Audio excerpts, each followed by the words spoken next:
So, ngayong araw po, magre-repair and cleaning ulit tayo nitong burner, which is C40 burners. So, una pong gagawin natin, kung ang inyo pong mga lutuan, katulad nito ay nakakonect sa gas line na tinatawag, yan po. Kung nakakonect sa gas line, ang unang gagawin nyo po ay i-off yung kanyang sariling gate valve. Para habang tayo nagre-repair, walang gas na may exposed. And then dito, yung dalawa pwedeng mag-operate since may kanya-kanya silang gate valve. Ayan. So once na na-off nyo ng gate valve, ang gagawin nyo is tatanggalin nyo yung dalawang tornilyo dito sa ilalim. Ayan. Gamit lang po kayo ng number 10, size 10, open range. Ito.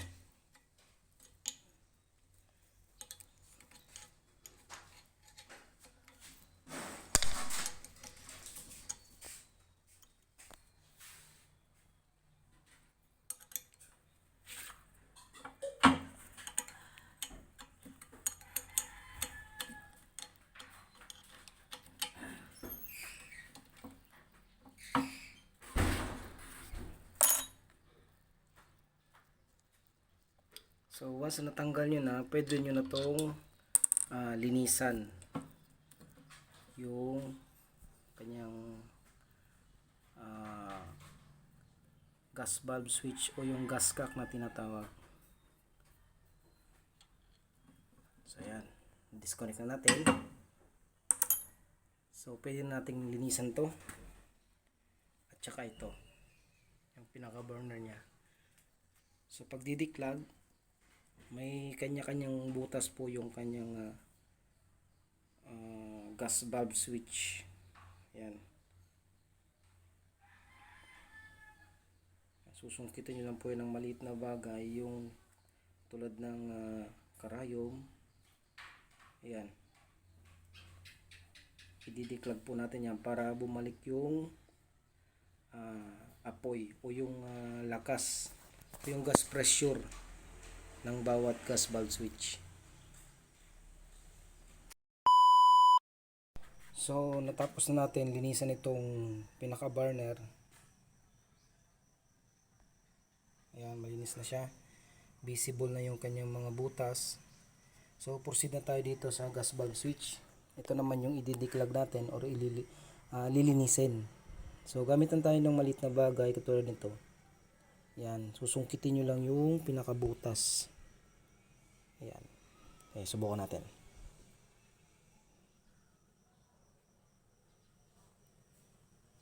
Susundutin nyo lang yan.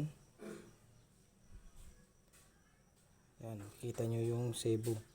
O dito. Tulad nito.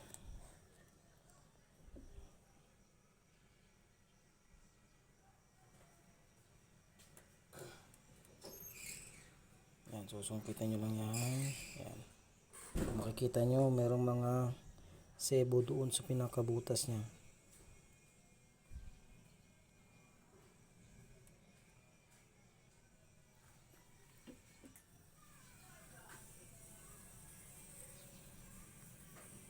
Yan.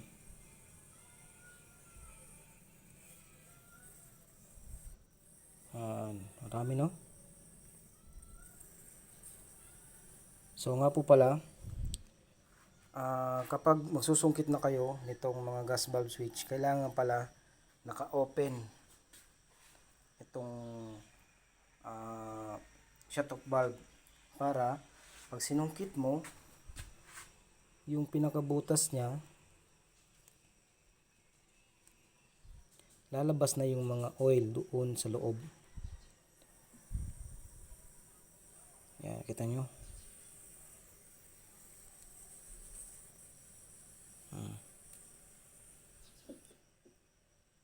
Kabila. Ayan, marami ng build up.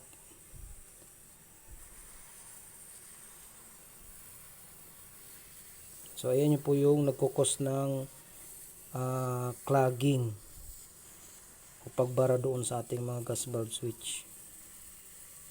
Yan. And ito rin po yung cause kung bakit mahina yung apoy ng ating mga kalan. Ayan.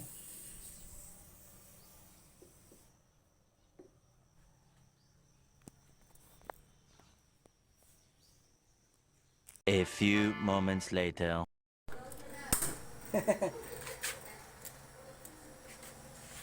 So ngayon, testing na natin. Natapos natin i-repair and cleaning itong mga burners. Yan, lakas na siya. So ite-testing na rin natin yung heavy duty burner.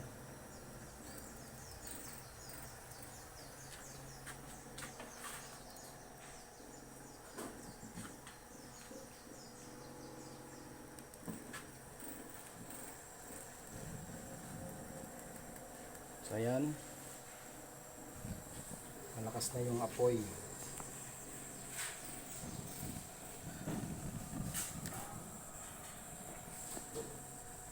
So once na natanggal natin yung clogging doon sa mga gas valve nozzle, babalik na rin sa correct light flame ng ating mga burners. Isa.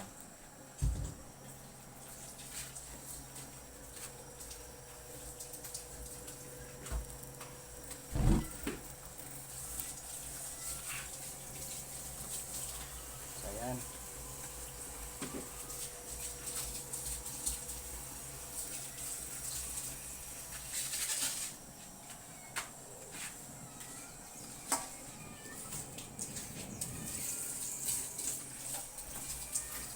Ang stove natin nalinisan na rin natin, so malakas na rin yung apoy.